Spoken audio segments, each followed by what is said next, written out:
Welcome back to the No Effects podcast. Once again, I am joined by my co-host Kirk. I'm Izlain, if you don't know.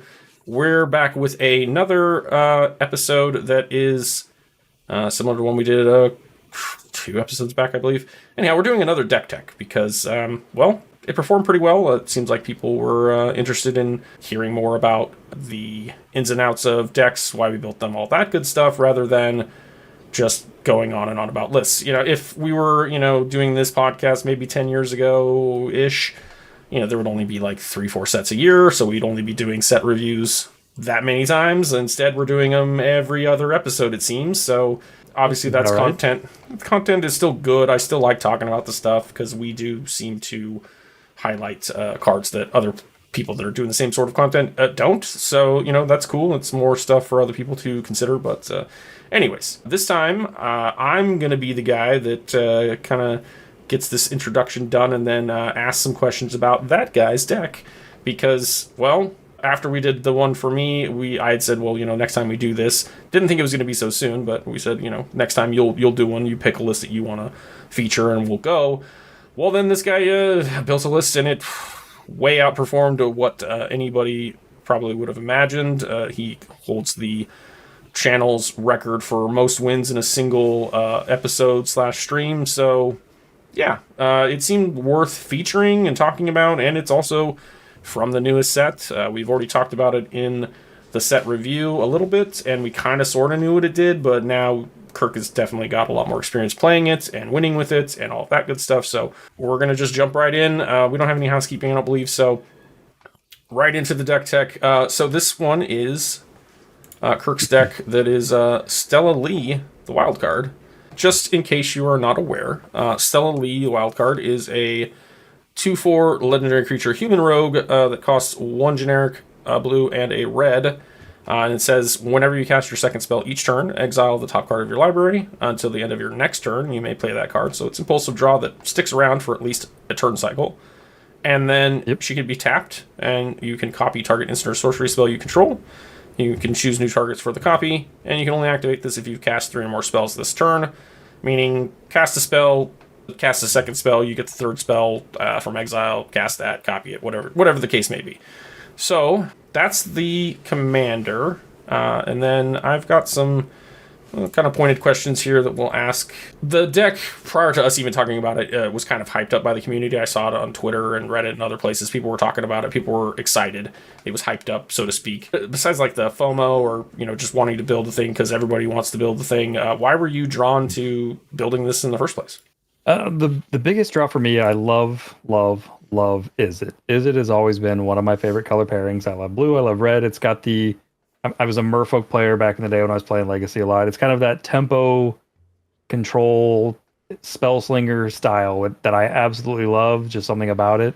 A side note of all this, I like the Old West stuff. I like Wild West kind of stuff, and so that kind of also fit the theme for this Thunder Junction thing. And just, I don't know, it just appealed to me. I like a 3-mana commander in Izzet that is obviously way more powerful than we anticipated, but it just really appealed to me. I like the card, I like the artwork, I like the mechanic, and I thought, what the hell, I'll give it a shot. I've been playing a lot of Kedis and Malcolm as my other Izzet deck that I played quite a bit. I back in the day I played the red-blue Joyra, the cast an artifact, draw a card one, the eggs, and then the other one. Yeah. If it's an Izzet commander pairing, I've probably dabbled in it. I built lists and played so many different ones and all that shit. Yeah. Oh yeah, Niv Mizzet. I've played Jessica and Crom. I've played the Locust God, believe it or not. I played a bunch. I used to play the Locust God. I love that deck, but I kind of got away from it after what was that snake teamer snake Xyrus that would I swapped over to that because I got green and could do some other different shit. But busted stuff. Yeah. I've even played even the background pairing, the Karlak and the blue one that if an opponent has more life, it can't be blocked. I can't think what the hell that's called. Sorko Sailor. That one. I've even played that as a pairing in CDH. So I played a lot of weird and fun and kind of offbeat Izzet commanders. So anytime I see a possibly viable Izzet commander, I'm always kind of taking a look at it. I was going to build Vadric, I believe his name is, the one that cares about day-night and makes your stuff cheaper. I was going to build that. I was kind of looking at him, and then Stella Lee came out, and I thought, this seems a little bit more my kind of style, so I built this instead.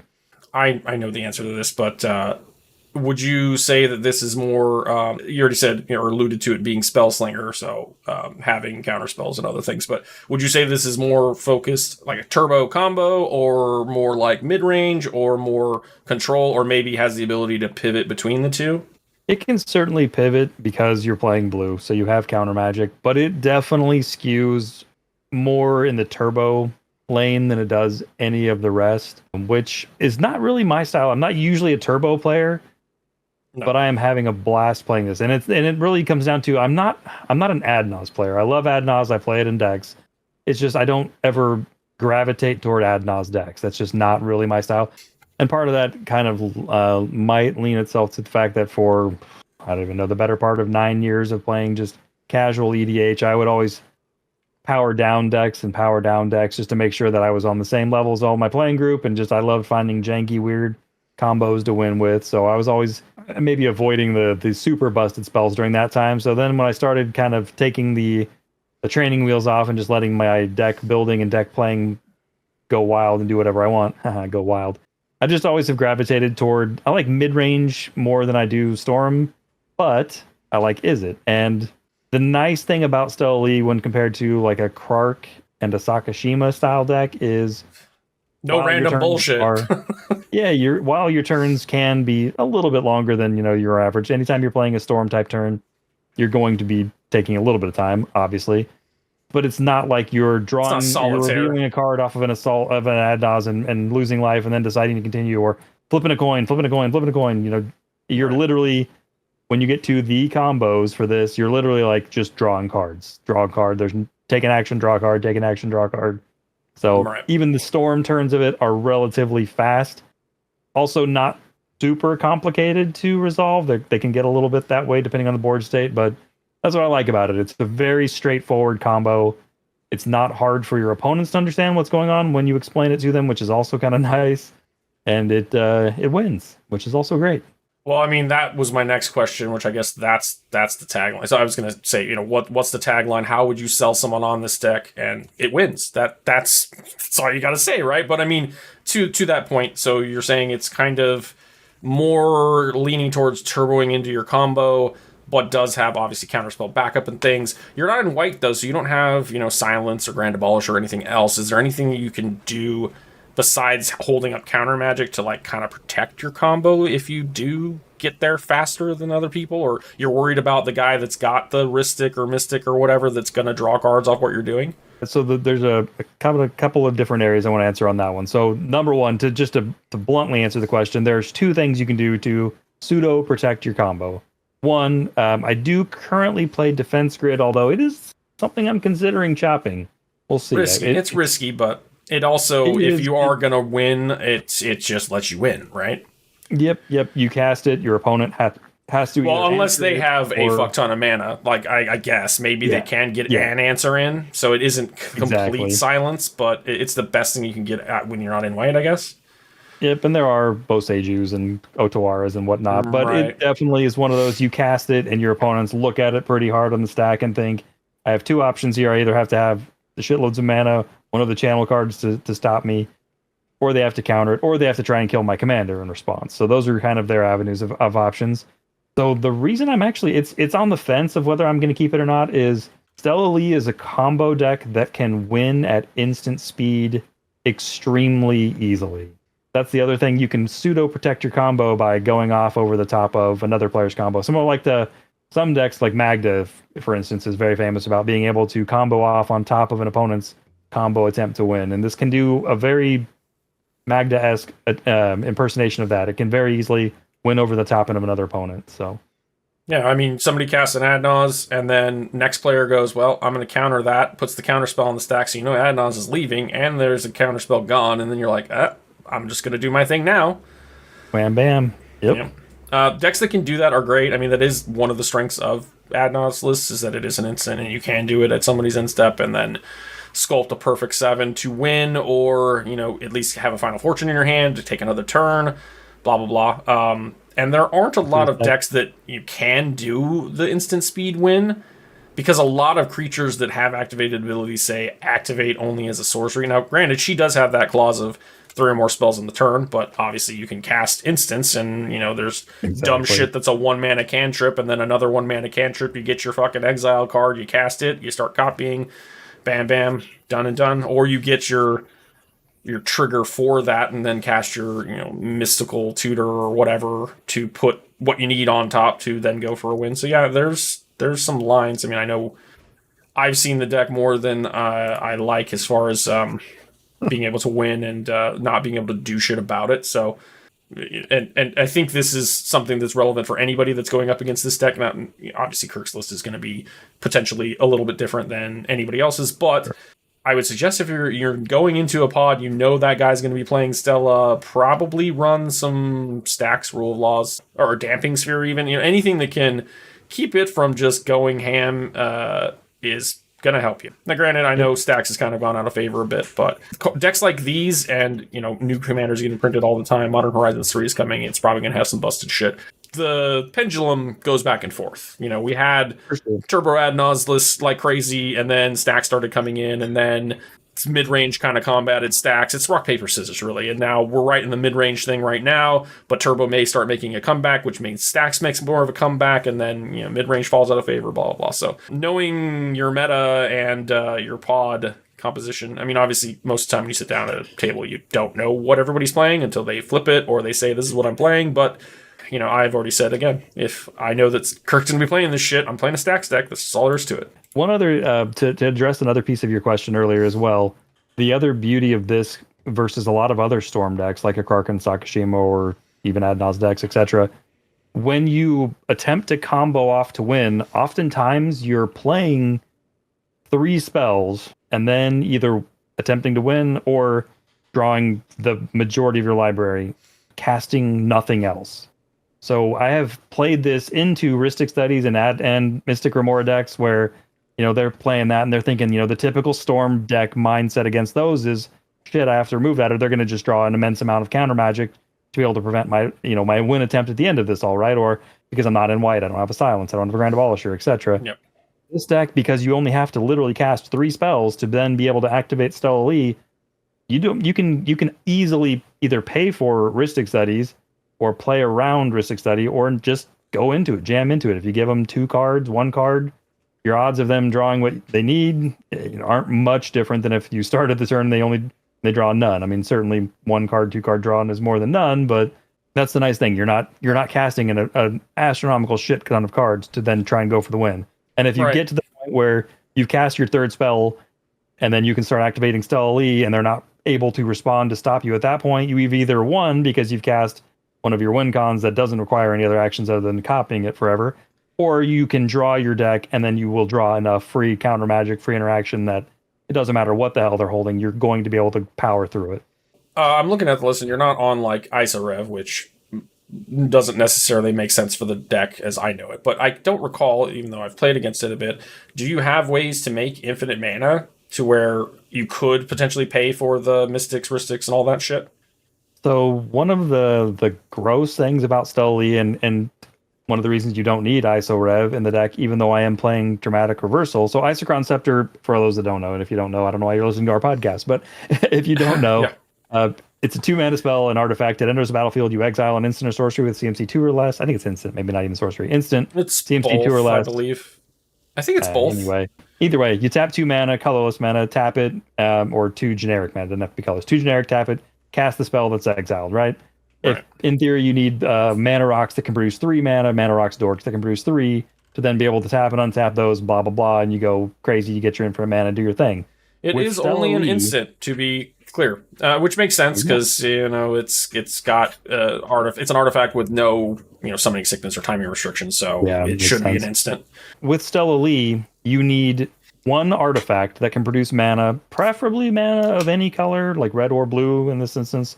Again, if it's just colorless, there are things Signet, you can do with that also. Stone is but if you have an Arcane Signet, you have a Mox Diamond, you have anything like that in play, if your 3rd spell, or if you cast 3 spells and then you cast Dramatic Reversal, you can tap Stella Lee with Dramatic Reversal on the stack, copy the Dramatic Reversal, it will resolve, the copy will, untapping Stella Lee, your mana rock, with the original still in the stack, you tap Stella Lee, you copy it, you tap your mana rock in response, you float a you color did of that mana, blah, blah, in blah. a game. Yeah, I'm remembering that now. So is there a reason you're not running Kitten to potentially do similar types of things, to blink mana rocks to get extra triggers to get to the Stella Lee activation, or just to flicker mana rocks to have more mana? So the crazy thing about Stella Lee is her combo lines are so thin on mana. They're just so low costed, and that's why we play a lot of the 1 mana or free mana spells or free cantrips. Sure. You don't need a bunch of mana to go off, and there's not a whole lot of creatures. So when I built this deck, I initially started it with crazy low creature count, and I love to do when I'm building decks is I'll build a list how I think it seems great, and then I'll say, okay, here's what I think I've got. I'll play test it a few on Moxfield, I'll goldfish it a few times, and I'll say this seems great. Now let's go see what other people have either figured out or what they're doing. And initially, when I built my list, I was looking. A lot of the other decks that have been out there that had a lot of views had a lot, like maybe double to triple the creature count that I did, and I already knew I'm like, I don't want to go that route. You don't need that. It doesn't seem like a deck that needs it.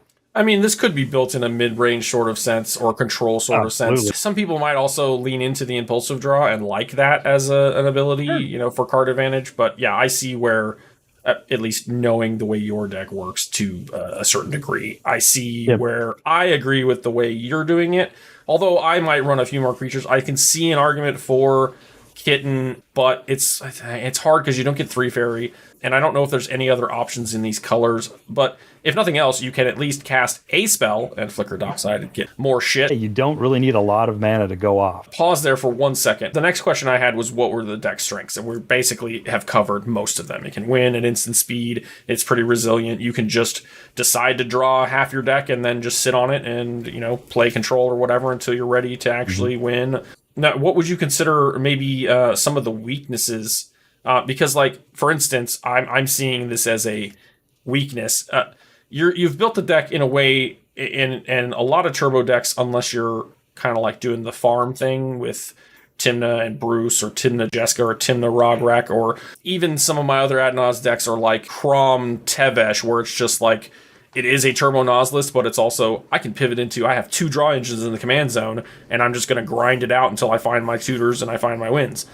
So it does have that ability, and I know this can grind too because you have control and whatever, but what happens when you run into that stacks deck that's on the beats plan, and you only have 5 creatures in the deck, 6 if you count your commander? Kind of hard to block that much, if 5-6 creatures are coming at you every turn. And maybe you can throw, all of your creatures. You got Ragavan, Dockside, Spellskite, Simian Spirit Guide, which you're not going to cast as a creature, so it's really only 5 creatures total, and Spellseeker. So you've got an 0-4 and your Stella 2-4 as your best blockers. Other stuff here dies to Spellseeker and Ragavan both die to a single Bowmaster trigger. Dockside dies to 2. Spellskite, you've already proven, as have other people, that it's pretty good against Bowmasters, but...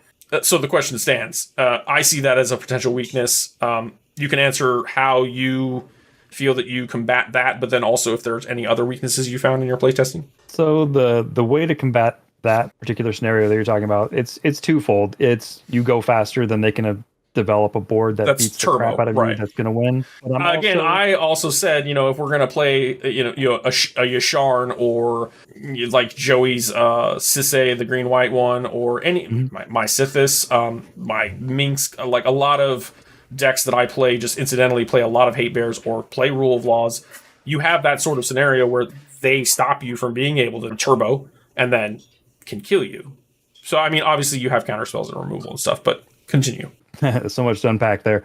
Where to start? So, number one, you go faster than they can establish the kind of board presence that's going to matter. That's plan number one, right? That's plan one. Plan two, not being an Adnaz deck, not being into Necropotence and other decks. They're not going to attack. It's not a resource for me that I care about. I can win on 1 or I can win on 30. I can draw my deck entire library on 1 life, or I can draw my entire library on 40 life. Life isn't a resource that I'm using for anything other than to maybe cast a couple of Phyrexian mana spells, like Ancient Tomb and Fiery Islands and City of Brass and Mana Confluence, and that's about it. Fetch lands. Yeah, exactly. So I'm getting punched in the mouth with this one, while doesn't matter. You're not using your life for a resource other than those exact instances. You're redirecting something to Spellskite, or you're paying mana and paying life, which the beatdown plan, if it's a big beatdown full of stacks creatures. Luckily, we're in a meta where I'm not the only deck that doesn't like to see those. Yeah. So I'm also going to count on the other black decks that are playing Toxic Deluge to kill them. The other decks that are playing Swords of Plowshares or whatever it is to kill those. And whatnot. Exactly. I am playing bounce spells, so I'm playing. Obviously, I'm on Chain of Vapor, which is a weird one for this deck, which I want to go into really quick. But Cyclonic Rift, Chain of Vapor. I'm also on Repeal, so I've got ways to bounce it. I'm on Pyrokinesis. I'm on Lightning Bolt.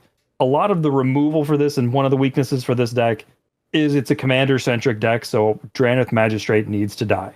Yeah, so that also shuts off your impulsive draw too, and you're also on Breach, which we didn't talk about in strengths, but the Breach LED and the Brain Freeze combo is an easy win if you have to pivot into that grind game. You just have to hope you don't exile one of the pieces with her early to where you can't have it as a backup. But and again, Stella Lee does exile, and they're just gone if you don't cast them.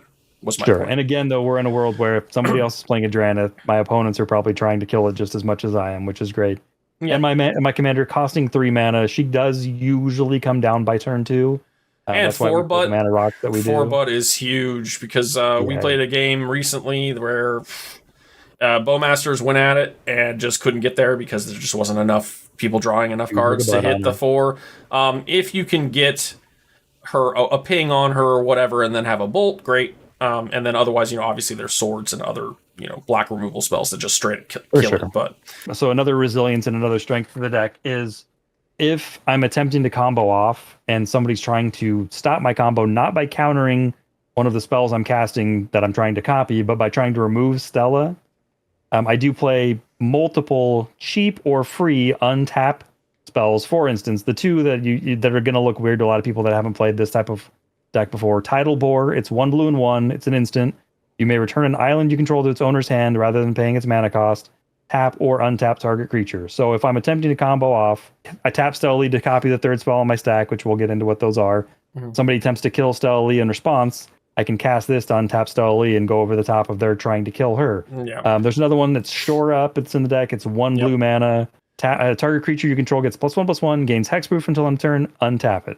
Yeah, it can also be a weird way to kill one opponent with this deck as well, because if this happens to be your third spell, you can target Stella Lee, tap Stella Lee to copy Shore Up, untap Stella Lee, she gets +1/+1 bigger, tap her with the stolen stack, wash, rinse, repeat until you have an infinitely, a 5 billion and 2 Stella Lee and attack somebody. So you can kill one person if they don't have any blockers. Not super relevant, but if I do get against a stacks deck that's not playing Rule of Law stacks, if they're playing something else, yeah. Like Sithis, I don't run Rule of Law because I'm looking for a storm turn to win the game most of the time. Sure. Or there are a couple 2-card win cons, obviously, but yeah, there is that potential to storm, so I don't play it. If they do, they'll play like their creature base, like a Naya creature deck.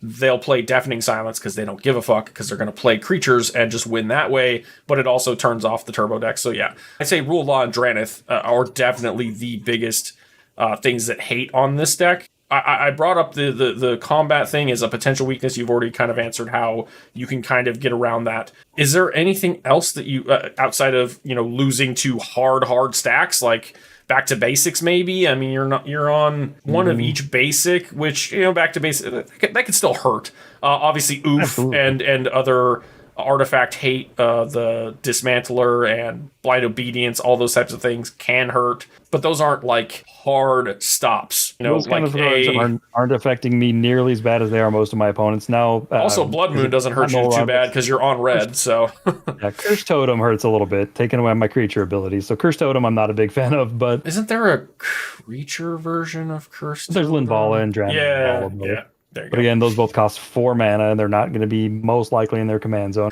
There is another creature that I think is interesting and maybe a potential add, or something you could potentially put on your considering.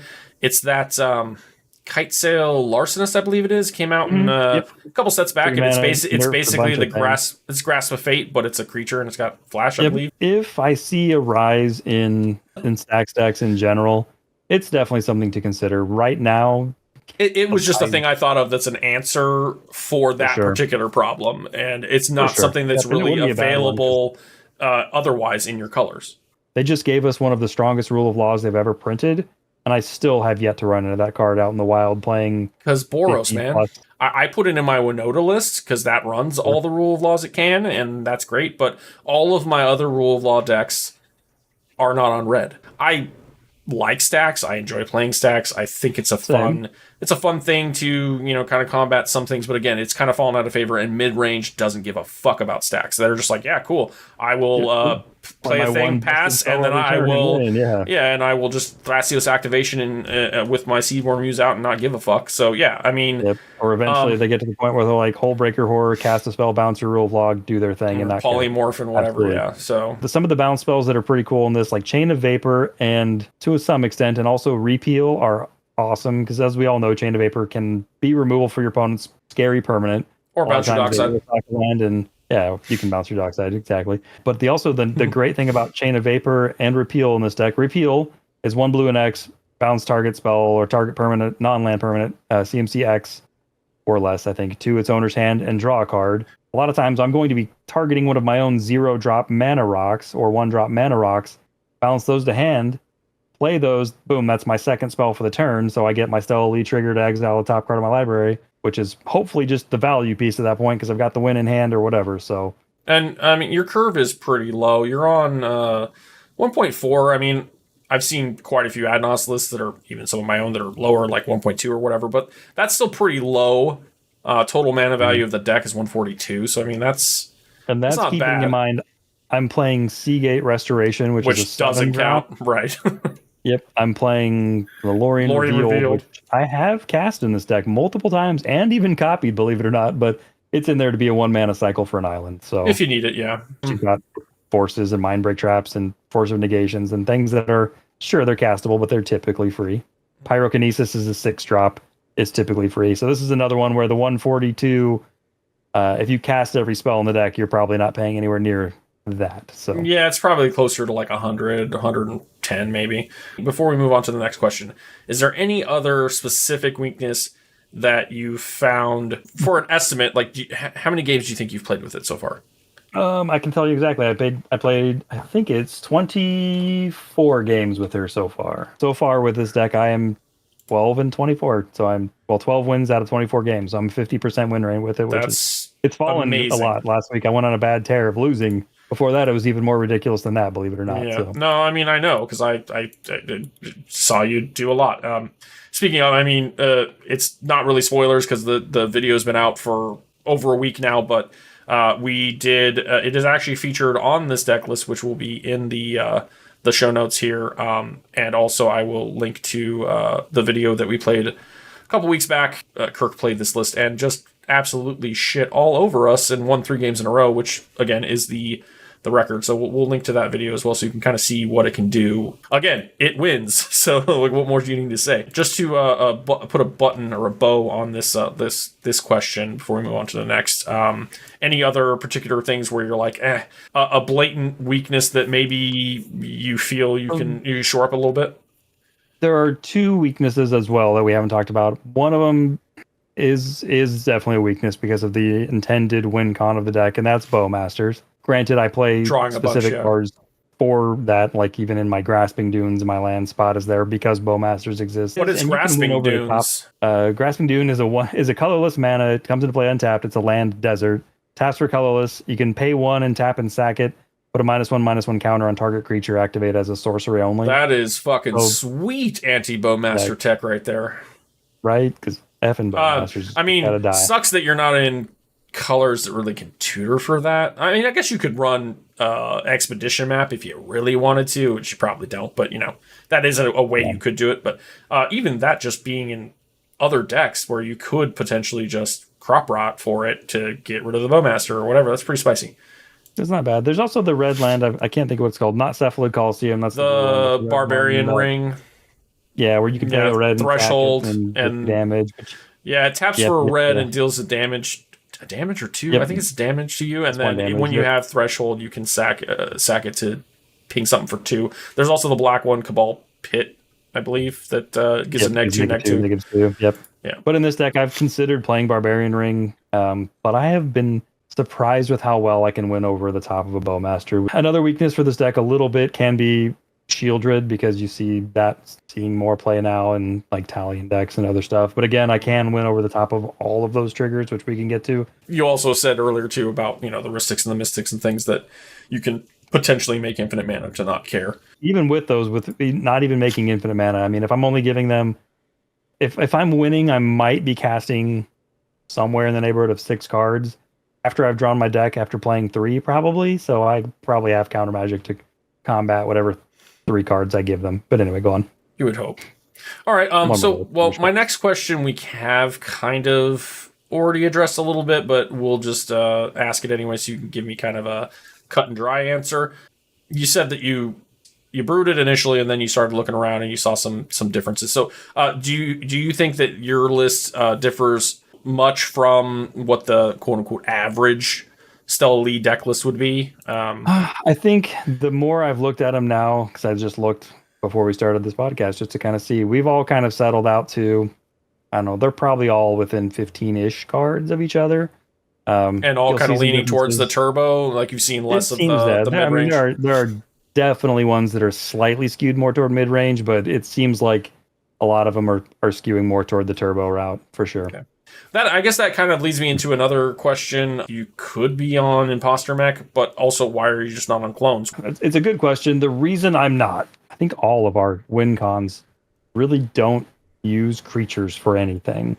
So if I'm playing a clone to get one Bowmaster trigger and then just kind of having it out there, and I'm not utilizing it in any other way other than the occasional small pings, I don't think it's good enough. Copying a Dockside, getting a big mana burst, while that can be super powerful in a lot of decks, that's not really what this deck is kind of skewing toward. Yeah. So the clone, I mean, it's definitely an idea, and it's not bad to try. I mean, I see a lot of uses for it. For a long time, I didn't run clones in many decks. Like, at most, I would run maybe Fimage, and I'm at the point now where it's like, it's Phantasmal Lineage, it's Flesh Duplicate, Phyrexian Metamorph, so you can copy a One Ring. It's the Imposter Mech, and they all have their pros and cons, but they all are going to get you something that you're going to want. And I've actually kind of moved away from shit like Gilded Drake, because I can just copy your thing, and I don't really care about stealing it most of the time.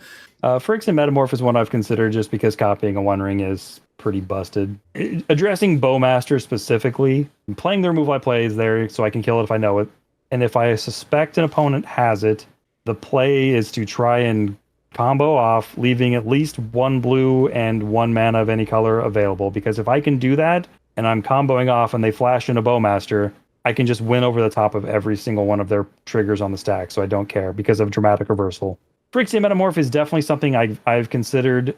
The biggest problem with it is the One Ring is something I'd want to copy. Bowmaster, I could use it as a removal, but I'm not really trying to go that route. So then what am I left copying? I could copy a Prom, which would be okay. A Tymna, I don't have the creatures to take advantage of that. And if they're casting a Ranger Captain, I'm more worried about it stopping me than me using it to protect my opponent's turns.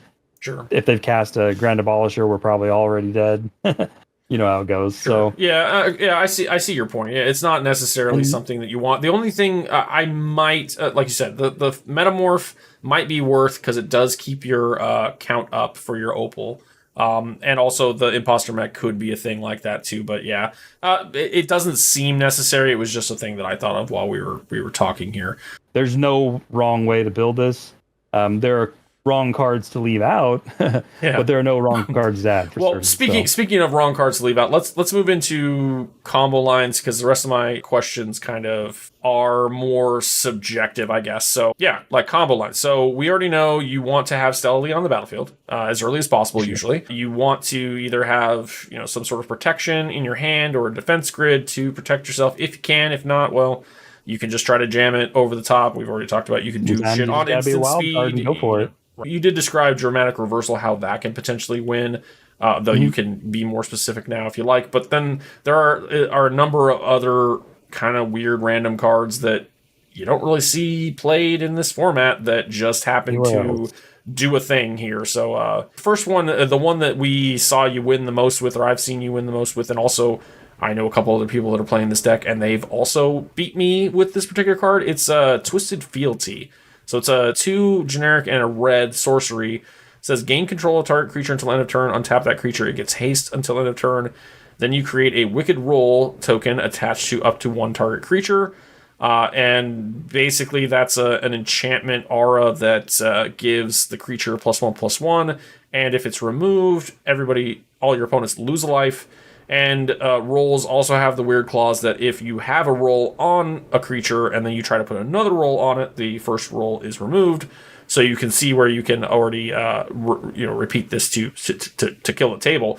But funny enough, because this card is from Wilds of Eldraine, which was last year fall-ish, so like 6 months ago maybe, it was clearly a mutiny effect or whatever the fuck they call them, where you steal someone else's creature and use it, and then you probably put the Wicked Roll on one of your creatures just for funsies, and then this card comes along and breaks the fuck out of it. So explain that combo. Again, we've already set it up. You've got your commander, you've got maybe protection, whatever, you've got mana to do the thing. Just what is the combo line?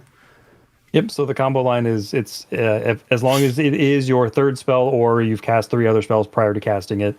You cast two other spells, right? Because that card is 2 cards. Then this is as long as it is your third. Yep, it is your third. And if you've cast 3 before it, that's fine too. You just have to have cast at least 2 cards before you cast it. If it's your third or fourth or fifth or 12th, fine. Right. So what it is, you cast it, target literally any creature on the battlefield. It doesn't truthfully matter. And then with it on the stack, you tap Stella Lee, the wild card, to copy the Twisted Fealty, however you say it. The copy targets Stella Lee. When the copy resolves, it untaps Stella Lee. It puts a Wicked Roll on Stella Lee. With the original still on the stack, you then tap Stella Lee to copy the original on the stack and repeat. So each time you're untapping Stella Lee, putting a new Wicked Roll on Stella Lee, causing the previous one to fall off, hit the graveyard, and each opponent loses a life. Each time does that. You do that until they are dead. Now that is another little slight weakness we didn't really talk about, which is also a card I've run into less lately, is Dothy Voidwalker, because this has to hit the grave. I brought Dothy up earlier, but yeah, and other exile effects, but yes. Yeah, so you have to find a way to kill the Dothy if you're going for that route. But the nice thing about this, and this has been weirdly relevant in games, because you can attempt to win relatively early with this deck, and a lot of times a relatively early cast One Ring can stop some weird shenanigans for this. This doesn't care because it is a loss of life to each opponent, doesn't target. So this does kill your opponents even if they have the One Ring protection, which is nice. Yeah, you wear out the back of the sleeve, tapping and untapping Stella Lee, copying that spell until your opponents have all perished. You'll notice a pattern here is that everything that does a thing that wins the game untaps Stella Lee. Yep, so Dramatic Reversal, same kind of thing. You have to have at least 1 mana rock on the battlefield that can produce a mana of any color or 1 color or whatever. Tap Stella Lee with the Dramatic Reversal on the stack, copy it, untap her and the other thing, create infinite mana. If you happen to have the One Ring in the battlefield, you can also then tap it and untap it each time at each iteration, draw your deck. Once you've created infinite mana, you have to have a payoff. That's the one tricky thing. It's not just Stella Lee, Dramatic Reversal, win. You need another payoff, whether that's a tutor, like I said, the One Ring. It could be, there's a split card expansion, Explosion. That one's an interesting one. So it's blue or blue-red hybrid, expansion, instant, copy target, instant or sorcery spell with CMC 4 or less. You can choose new targets for the copy. That side's super relevant. Your opponent tries to cast a demonic tutor, vampiric tutor, blah, blah, blah. Boom, you fire off with that, you copy it, you steal it at instant speed. And if it happens to be your third spell, you also can copy it with Stella and get a double tutor. Yep, you can do dumb stuff with that. Or a lot of times you can do that and win on top of it on the stack. It's also weird for that. The explosion side is where I'm getting to with the infinite mana. It's red, blue, X. Explosion deals X damage to any target. Target player draws X cards. So what you do is you create infinite mana with your Dramatic Reversal and your 1 mana rock, or 5 mana rocks or whatever, as long as you have 1. Then you leave Stella Lee untapped. You let the original Dramatic Reversal resolve. Sink all of this mana that you have produced into Explosion, dealing X damage to target opponent. Choose another opponent to have them draw X cards. Then you tap Stella Lee to copy this on the stack. Have another opponent lose X deal X damage, and another opponent draw X cards. So you can kill potentially 4 opponents with this one spell. Yeah, that's pretty cool. It did kind of lead me to another question about choice, but you've kind of already answered it, but just for other people who might be thinking the same thing. Why no Thassa's Oracle? Because you've already presented a couple ways where you could potentially just draw your deck. If you draw your whole deck, you're going to have the outlet that you just described, but maybe it got exiled and you didn't cast it because it was an early Stella trigger, and you just let it go to exile. So now it's gone. You could then potentially try your deck and play a Thassa's. Why not? So Thassa's Oracle is only good in this deck the turn you would attempt to win after drawing your more or less entire library. There are many other cards like Expansion Explosion, like the Twisted Fealty, that also can serve another purpose early in the game. Twisted Fealty, you can cast it early if you need to steal your opponent's Drannith. So then if you have 6 mana, you cast it, steal your opponent's Drannith, cast your Stella Lee, move to end step, give the damn Drannith back, and you're fine. You've got Stella Lee in play. I mean, I guess follow-up question, too, if you were also able to just draw your deck, or in the sense of that expansion thing and Stella copy, get 2 D-tutors, why not dual cast or Twin Flame or Molten Expansion? It is an easy 2-card win con. I just find that I almost always run it in a low color red deck, but and some players are playing dual caster Twin Flame, dual caster Molten Duplication. Twin Flame is actually, I just feel like they're both just not dead cards by themselves, because a dual caster can flop in at any counterspell battle. It can do the same thing as expansion and copy a tutor for you. It does a lot of stuff on its own, and then also Twin Flame can just copy your dockside, make another one, or whatever the case may be. Twin Flame I considered for a while, then I got smart and came to my senses, and I'll tell you why. So dual caster Twin Flame, sure, it's a great way to win without your commander, and that'd be the reason to play it, because you can win without your commander. The problem with Twin Flame, specifically in this deck, and with Molten Duplication, specifically in this deck, is I play 5 creatures that aren't my commander, 4 of which I want to cast, and 1 is a thing I exile to get a red mana. Otherwise, I'm not really copying anything, unless, again, I've drawn my deck, and then I have other ways to win that are cheaper, more efficient in 1 card instead of multiple cards that also do the thing in the deck. Twin Flame is weirdly better than Molten Duplication in this deck for a strange reason, and it's because Stella Lee does her best Isochron Scepter impression. She also does her best Dual Caster Mage impression. So if you drew your deck, or if you have 3 spells you've cast, and you have another creature in play, notably not Ragavan or Spellskite, you could cast Twin Flame, paying the Strive cost, so 5 mana, target Stella Lee, and target one of those 3 creatures that have a power that can attack, that can be copied and not be dead to the legend rule. With the original on the stack, you can tap Stella Lee, copy Twin Flame. The Twin Flame copy would target Stella Lee and the same creature, the Simian Spirit Guide you had to cast, right? The copy would resolve. You would legend rule, sack your original tap Stella Lee. You would get a 2/2 token of Simian Spirit Guide that had haste, and a 2/4 Stella Lee that would have haste. You could then copy the original and stack it again with Stella Lee, wash, rinse, repeat. Each time you're getting a new untapped Stella Lee token, sacking the tapped one, and a new 2/2 hasty Simian Spirit Guide, right? So you could do it again without Dual Caster Mage and win in this deck. There's just not enough creatures to copy. Again, I knew the answer before I asked it, but it was more of a, somebody else might be thinking the same thing. Your main thing is you've got 2 combos that we already talked, or 2 or 3 various things that you can do to just win. And then we've already talked about how you have the Brain Freeze Breach combo. So, you have a backup already. It's just a thought process of, okay, you've already described how during these combos, I can draw my deck. If you can draw your deck, you can Thassa's to win, or you can have a 2-card win con, which that's one of the easiest ones, is the Dual Caster Twin Flame. But anyhow, again, I knew that was the answer, but had to ask. I don't think we've really covered how you can draw the deck. There's 3 specific cards that we need to cover. That's so Cerulean Wisps is 1. It's 1 blue instant. Target creature becomes blue until end of turn. Untap that creature, draw a card. If this is your 3rd spell, you tap Stella with this on the stack. The copy of it will resolve. Untapping Stella, you draw a card.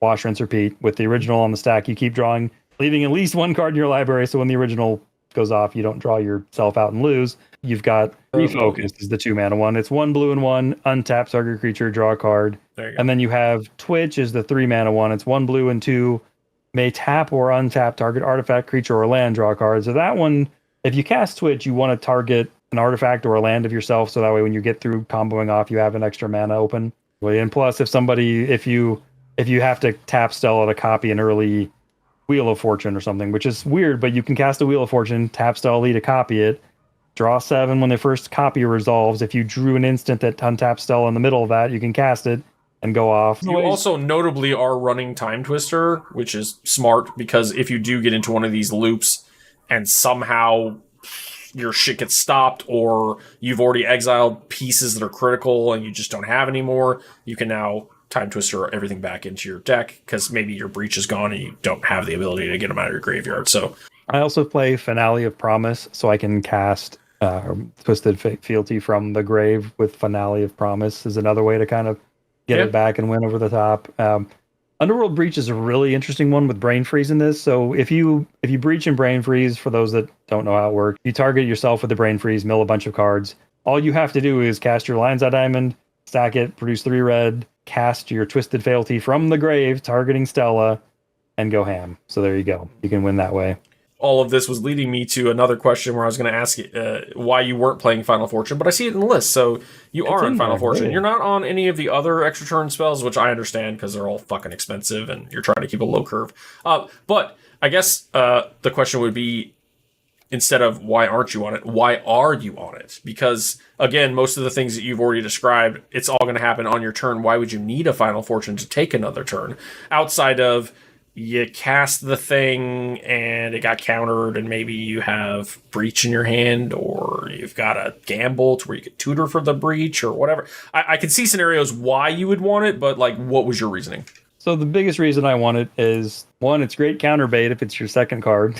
That is just fact, because people are going to be like, whoop, got to get that. But it's there mostly because you can, if you see a window of opportunity, you know, you're playing against 3 opponents, right? Your next opponent in turn order taps out the opponent after them, casts their Ad-Naz, their opponent before you fights the Ad-Naz, and you're like, okay, they're all tapped out. I've seen them expand a whole crap ton of interaction. I've got Stella Lee in play and I've got a card in hand or whatever I need. I'll jam Final Fortune and just go. It's just looking for your window to like steal a turn in between other players' turns. Right. It's also there because it is a bad, god awful, but a bad way to give Stella Lee like a pseudo haste if you have to cast her for 3 and then something phenomenally bad has happened. A Draneth came out on turn 1 and it's now we're able to produce 5 mana and Draneth finally dies. And I go to my turn, I can cast Stella Lee, cast Final Fortune, and go to untap, and then she will not be summoning sick anymore. So that makes sense. Then the only issue is running into any sort of thing that stops you, and then you just lose the game. But, risk it for the biscuit. I also notably wanted to point it out, because we were talking about tutors earlier. You have gamble for whatever the fuck you want, but sometimes it's a red entomb, which sucks, but you do have breach, so maybe you get it back later. Sure. Otherwise, you've got personal tutor, merchant scroll, solve the equation, mystical tutor, all which just get spells, but you're a spell heavy deck, so that makes sense. And that's the one I was going to bring up, is that you also have muddle, which is, I think, should be in every blue deck. I am a big champion for this spell because it's a 2-mana counter spell, instant or sorcery, so it is limited, but 90% of the time that's what you want it for. But it also has transmute 1 and 2 blue. You discard it and tutor up anything that's a 2-drop, so it can get your Underworld Breach, Brain Freeze, Rift, Reversal, Final Fortune. And this deck, it can get Refocus, which is one of our huge combo pieces to then draw our deck and go nuts. And then also it can get your Dockside. It can get your Spell Sky to protect yourself. It can get your Defense Grid to protect yourself. It can get a 2-drop Mana Rock if you need it because you're going to Dramatic Reversal and you need the Arcane Signet, whatever the case. So that's a big strength, I would say, in the list. It can get a Shatter Skull Smashing in this deck, which can be a land, which is funny. But anyway. All right, so I have a couple more questions just to round this out. You have 22 cards on Considering and 8 on your sideboard. Are those cards that you've already tried and cut, or are they there for future testing because you're trying to shore up weaknesses? A lot of the times when I'm building my list, if you're looking at my deck list, considering cards are either cards that I've had in the list and cut because I decided they weren't holding their weight, or they're cards that I'm just like Gale the Waterdeep Prodigy I put into Considering because I thought maybe someday I'll try it. If it goes more mid-rangey, if the deck changes. We've already said like maybe because we're going to get one of those rock, paper, scissors shifts and stacks becomes a little more relevant again. Maybe you make some of these changes. For sure, and that's where the pirate you mentioned earlier is probably going to go there. Sideboard is usually cards I'm actively testing. I don't hate Fury, being able to evoke it to do 4 damage to a big butt thing or kill a Draneth and a 1-drop on top, just whatever. It was in the list originally, but I ended up cutting it for Pyrokinesis because I like the instant speed. Pyrokinesis is sometimes just nice. If I want to kill an opponent's Ranger Captain on their turn and untap, it's pretty nice. If Fury doesn't have Flash. I didn't realize. I thought all of them had Flash. How much better. Yeah. The only one that doesn't, I believe. That's shit. Okay, yeah. So, Yes. yeah, pyrokinesis obviously better. I just assumed it had flash. Now I'm looking at it. It doesn't. I wish Because, it I mean, did. that's I why wish we it did. play the white one and endurance and yada yada, because they are a gotcha moment and it's an invoke, so it's a free spell. So these are cards I'm actively testing if they're in my sideboard, and they're, one for one card slot changes that I'm just trying out. I If do they're see in the one here sideboard, that that means- I would like to bring up, not on the sideboard, but on your considering. I'm really high on, and we were talking about why you're not playing clones and things, so the same reasoning applies here, but it's Curse Mirror. It's the artifact that's a 2 and a red. It comes in untapped, it taps for a red, but it also enters the battlefield as a copy of any creature and has haste, so you can copy anything and use it right away if it's an activated ability, blah, blah, blah. And then it's not like the copy where it just stays the thing. You can copy a dockside with this, get the benefit of it being a dockside, and then later just have a mana rock, which I love. I think Curse Mirror is amazing. I play it in most decks that are red. Maybe that and Phyrexian Metamorph might be like the two I might consider. I had Curse Mirror in my original list and ended up cutting it just because I found in testing it wasn't doing enough of what I wanted it to do. Sure. It's definitely a good card, and it's definitely one that could come back in the list at some point. But yeah, it was in my initial list, and I wasn't having enough of a reason to play it because most of my combo wins are not creature oriented, so I'm counting on my opponents to have something relevant. Right. And a lot of times I'm trying to go fast enough where I don't want to have to try and play around what they're doing. And it is 3 mana, so it's not like a fast mana rock, which does kind of suck. Even though I love it, it does have that weakness. There's 2 more here that I want to touch on before we move to the next question, and that's Misdirection. Obviously, you're on Deflecting Swat, but it is another Deflecting Swat, so to speak. I mean, Deflecting Swat requires your commander to be on the field for it to be free. This requires you to exile a blue card from your hand for it to be free, but it's the same sort of effect. And then also Submerge, but I already know what your reasoning is, and that's that green isn't getting as much play as it has been. It's kind of fallen out of favor a bit. So if an opponent controls a forest and you control an island, you can pay it for free and just put a creature on top of its own library. It is a temporary fix, but again, gets a Drannith or something out of your way so you can do what you want to do. And it's a great card. I run it in a lot of decks, but green has kind of... It's not that it's awful, but like a few years back it was like white was the worst color, red was just above it, green was up in the top 3, and blue and black were the best. And now it's like, well, blue and black and red and white is making an argument for being one of the best. Esper is in the best place it's been since I've been playing CDH, to be honest. But again, green has kind of fallen out of favor a bit. So yeah, that's exactly why I don't play that, because of lack of forest. Hell, half the time anymore, even if you play an opponent with green, they're not even getting forests in play. They're getting, I can't even think what they're called. Like if you have 3 opponents or 2 opponents, it comes into play untapped or blah, blah, blah, blah. So half the time they're producing green with a City of Brass or something else, because the green is just a splash. So they're not even tutoring their green lands. So it's unless you're playing against Selvala or another mono green deck, and Selvala is really the most prominent. I still do see a really decent number of Kinnan decks that I'll run into, and that'd be the only reason to play it, but I don't think one deck is a high enough share of the meta to worry about it. So that's that one. Misdirection, it can't stop a Bowmaster from being cast and entering the battlefield and doing anything. If it was change the target spell or ability with single target, it'd have a hell of a lot more chance of making the list. It's also 5 CMC as opposed to 3. You can hard cast a Deflecting Swat a lot easier. So yeah, makes sense. Yeah, but they're cards that I see a lot, so I just thought I'd ask. You need your reactive spells to be as broad as possible. You need them to try and catch as much crap as possible. So being able to counter a Drannith, counter a Bowmaster is more important than to being able to just redirect a counter spell, basically.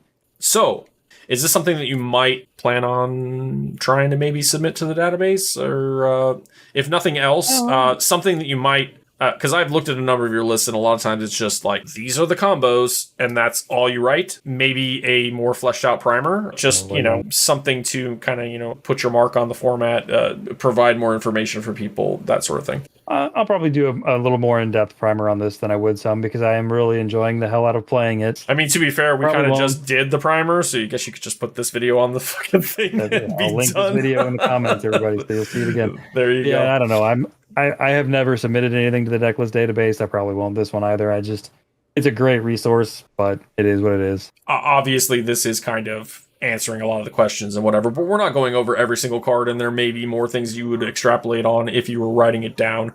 I like a good primer. Obviously, I haven't written one for every deck I have, but I've got a good dozen, maybe 2 dozen primers that are pretty well fleshed out, and I think that helps people who may look at their commander and go, I like this, and then search and then come across your list. Everything that we talked about today, if you looked at this on paper, again, Twisted Fealty, I look at that on paper and I go, okay, I steal somebody's thing.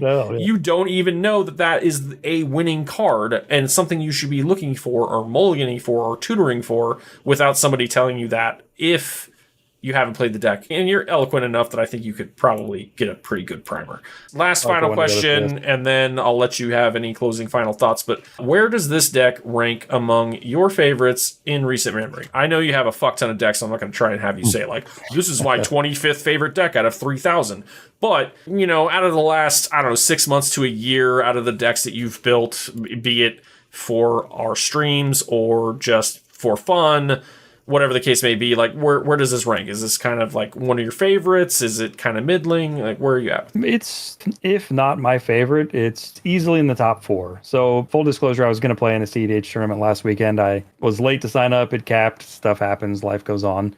But yeah, so this is actually a deck I'm looking to play in tournament. I let a friend borrow Talion that I'd been playing in tournaments instead. I would say this, Talion, Borborygmos, and Fibblethip, and Unctus are probably my 4 favorite of the last however long that's been. Oh, really? Not the octopus boy? Forgot about Marvo. Dude, I love Marvo. I mean, that's 5. That's your top 5 right there. This is maybe number 2. I love me some Borborygmos and Fibblethip just because it's weird as hell. So far, this is the only one that I'm, from my local group that I play against CDH, that they have jokingly bantered in our little group chats that saying, oh, I just heard that Stella Lee is instant banned. So sad. So she's definitely catching some hate, let me tell you. I mean, me too. I already said, if I play against you, I'm playing stacks. That's all there is to it. You can out turbo it to some degree, but it's really dependent on your mulligans. It's dependent on your seating position. From my limited experience of playing against it, it can compete with the fastest decks in the format. I don't know about Rogsai because I've never played that or played against it. It's supposed to be the fastest deck. I know Cody was up there as being one of the fastest Nas decks too.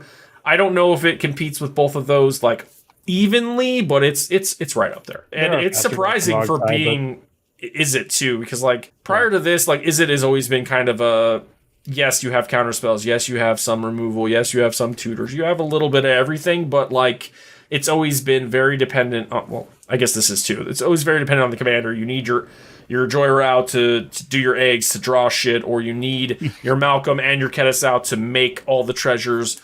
Or, like mana, and to try and combo win with a bad aura, right? Or you need whatever dumb hope you get it tutor like gamble to get your Glinthorn Buccaneer to win with the Malcolm. But again, not great, not efficient, not as fast. I'd argue probably the best Izzet deck in the format. Zillion is another deck that is the top Izzet deck. We don't talk about that around here though. Yeah. I mean, if you're a good Karkin Sakashima pilot, God bless you. Keep playing it. Keep showing the ones that aren't how to do it. The beauty of this one is the winning turn, you're not going to be flipping 5 billion coins or, whatever. And it's also one of those things where you're just like, okay, this happens. Do I win? And if nobody has a response, you just win. And if you're in a tournament setting, you can explain it. And yeah, I guess you could play it out, but it's literally just, okay, I pick up my deck. Any responses? I win.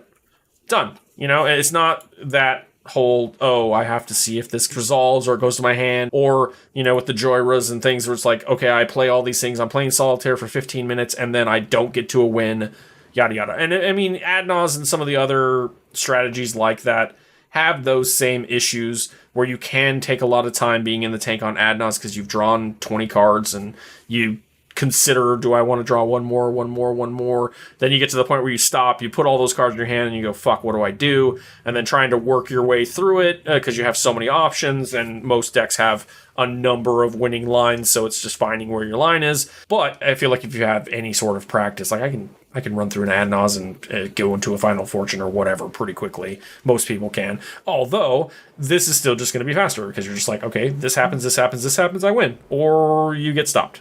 And that's all there is to it. The only thing that would make it better, honestly, to me, is if it had either black or white. If it was Jeskai, you would get all your silence effects, plus the extra draw effects, plus the extra to do hate bears, whatever. If it was black, you get all the best tutors. So it would just be that much faster to get your wins.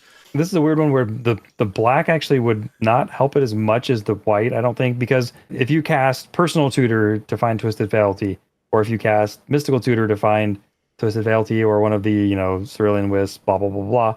If it's your first spell, puts it on top of your library. You cast another spell, it then exiles it, and then wada boom, you've got it in exile.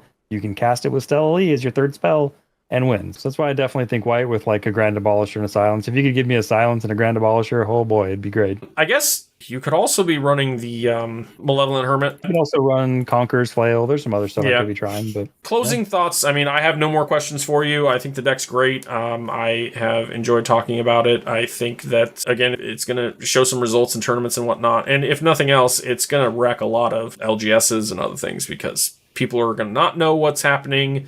And once they figure out what's happening, the only answers are play more stacks. And some people don't want to do that. So, I mean, again, any closing thoughts before we wrap it up? The only thing I would say is kudos to Wizards of the Coast for exploring weird other avenues, taking cards that, you wouldn't see otherwise and making them relevant again because of cards that are printed like this. And also, as far as precons go, man, the precon for this one is just a total banger. It's great.